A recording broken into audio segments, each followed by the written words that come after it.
বৈষম্যবিরোধী ছাত্র আন্দোলনের হাসনাত আবদুল্লাহ, আপনি বলছেন যে দ্রুত গতিতে খুব যেভাবে আন্দোলন হয়েছিল 5ই আগস্টে সেইভাবে দল গঠিত হচ্ছে বিদায় বিএনপি ভয় পাচ্ছে। আরে ভাই, সেই ভয় পাচ্ছে না, ভয় পাচ্ছে যে আপনারা যত দ্রুত নির্বাচন দেবেন, আপনারা যে আগের চেয়ে কিভাবে চলাফেরা করতেছেন, আপনাদের চেহারা চূড়াত আগে কিভাবে ছিল, এখন একেবারে আপেলের মতো চেহারা, এখন একেবারে আপনাদের চকচক করে সকালে একটা গাড়ি বিকালে একটা গাড়ি, বক্তব্য 3বার দিলে দিনের মধ্যে 3বার পাঞ্জাবি পরেন। আমি কিন্তু আগেও আপনাদেরকে বলেছিলাম এই শার্টটা আমি 3 দিন পরেছি, এই কাপড়টাও 3 দিন পরেছি। অতএব এই যে আমরা যে এত কষ্ট ক্লাস করেও এই 60 বছর বয়সেও পারি না, তাই আপনারা ভয় পাচ্ছেন যে যদি কোনো রকম নির্বাচন হয়, নির্বাচন হলে বিএনপি হবে, আমরা যে এই যা করতেছি সেইগুলো আর করা আমাদের দ্বারা সম্ভব হবে না এইটা। এবং আরেকজনে বলেছেন যে বিএনপি আসলে 111 চায়, আনতে চাচ্ছে, মহাসচিবের কথা বলেছেন। পাশাপাশি আরও আপনারা বলেছেন যে আমরা নাকি আওয়ামী লীগের দোসর, আওয়ামী লীগের মতো ব্যবহার করতেছি। আপনাদেরকে জানিয়ে দিতে চাই, আপনারা এই অন্তর্বর্তীকালীন সরকার কোনোভাবে এই সরকারি আপনারা রাজনৈতিক বক্তব্য দিতে পারেন না। আপনারা হচ্ছেন একটি সাংবিধানিক পোস্টে বসে আছেন এবং অন্তর্বর্তীকালীন সরকারে বসে আছেন। আপনি কি গতকালকে সাংবাদিক ইলিয়াসের একটা ভিডিও দেখেননি? তিনি বলেছে উপদেষ্টাদের বাবারা এই বাণিজ্য করতেছে, বদলি বাণিজ্য, চাকরি বাণিজ্য, এই বাণিজ্য, সেই বাণিজ্য, বাঁচাও বাণিজ্য। তার কাছে রেকর্ডও আছে, তার কাছে নাকি অডিও আছে।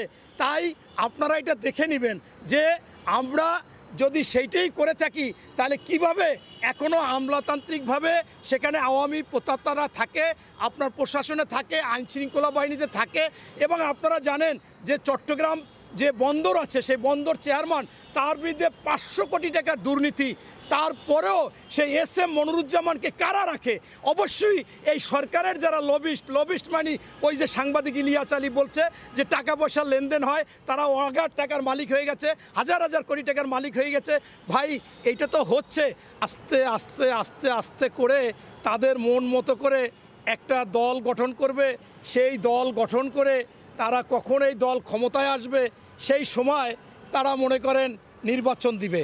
মানে অর্থাৎ বাড়িতে বড় মেয়ের চেহারা চূড়াত ভালো না, যে আসে দেখে দৌড় দেয়। এর পরপর 3টে আসে, তার চেহারা খুব সুন্দরী, যে কোনো সময় যে কোনো লোক আসছে দেখেই বিয়ে করতে চায়। কিন্তু ওই বড় বোনের বিয়ে হয় না বিদায় এখন ওই ছোট বোনগুলোর বিয়ে দিচ্ছে না সুন্দরী বোন। ওখানে সোনো লাগায়, পাউডার লাগায়, বিভিন্ন ক্রিম লাগায়, বিভিন্ন জায়গা থেকে কিনে টিনে রূপচর্চা করেও কাজ হয় না।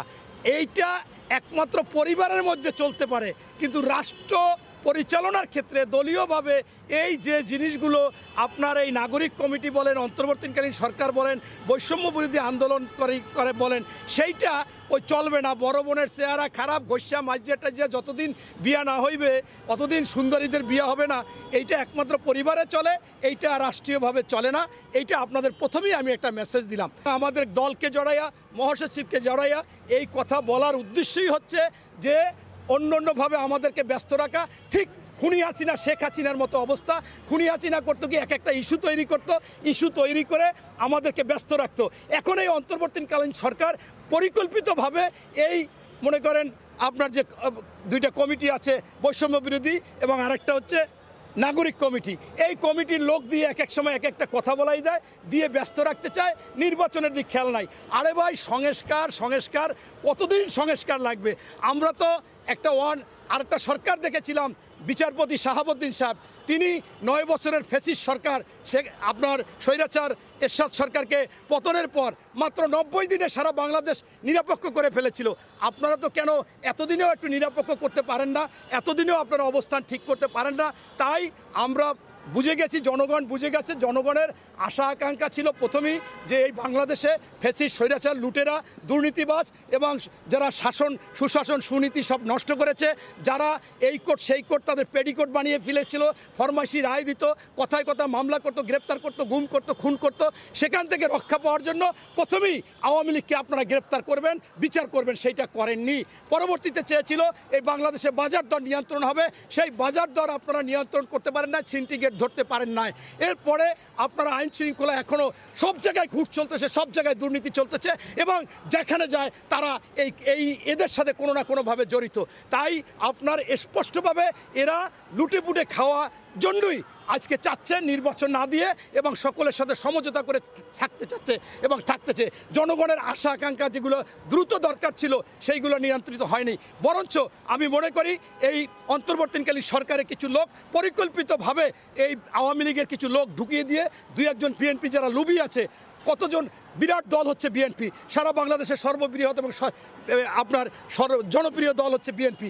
এখানে প্রায় 2000 তারেক সাহেব বহিষ্কার করেছে, তাদের দিয়ে তাদের সাথে এই দখলবাজ চাঁদাবাজ সন্ত্রাসী লুটপাট করতেছে আর বিএনপির দোষ দিতেছে। আমি স্পষ্টভাবে জিজ্ঞাসা করতে চাই এই অন্তর্বর্তীকালীন সরকারের কাছে, আপনাদের উদ্দেশ্য কি?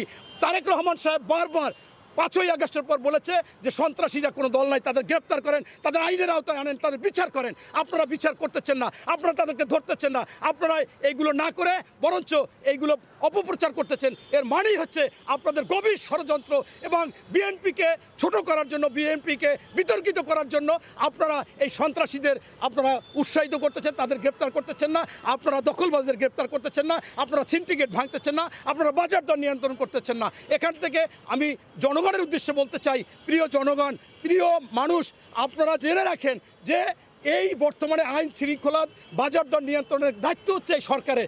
এই সরকার যদি না করে তাহলে অবশ্যই তাদের মধ্যে একটা পরিকল্পনা আছে যাতে আমাদের বিএনপির ক্ষতি হয়।